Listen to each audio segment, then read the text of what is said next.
огромное спасибо за то, что он такой, ну, во-первых, справедливый. Поднял вас на вот этот вот подвиг. Это действительно подвиг. И ваш подвиг, и Кадырова это вообще. Спасибо вам. Спасибо вам большое.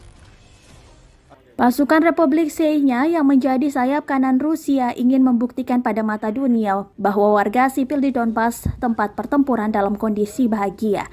Mereka melakukan tur jurnalis dari Severodonetsk dan Toshkovka untuk meliput peristiwa menyentuh dan menarik. Orang-orang dengan tulus berterima kasih kepada para pejuang Chechnya atas kebaikan dan ketanggapan terhadap kondisi pelik saat perang. Bahkan ada yang mencium dua tentara Chechnya karena bahagia atas hal tersebut. Alasan diadakannya tur jurnalis independen untuk menangkal segala berita propaganda palsu skala besar yang direplikasi oleh sumber informasi pro-barat dan pro-Nazi. Komandan Ali Khan Shakhalov mengungkapkan tentang kesiapan tempur yang tinggi dari pasukan khusus Chechnya. Mereka mengklaim terus berhasil melaksanakan tugas-tugas komando untuk membebaskan Donbas. Saya berharap mereka sukses dan kemenangan cepat, tuturnya.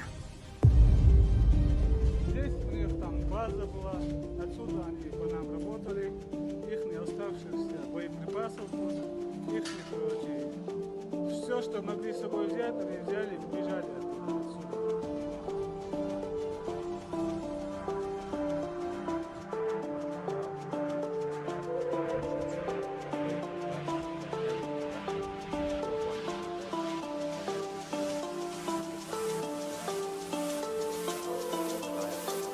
Terima kasih sudah nonton.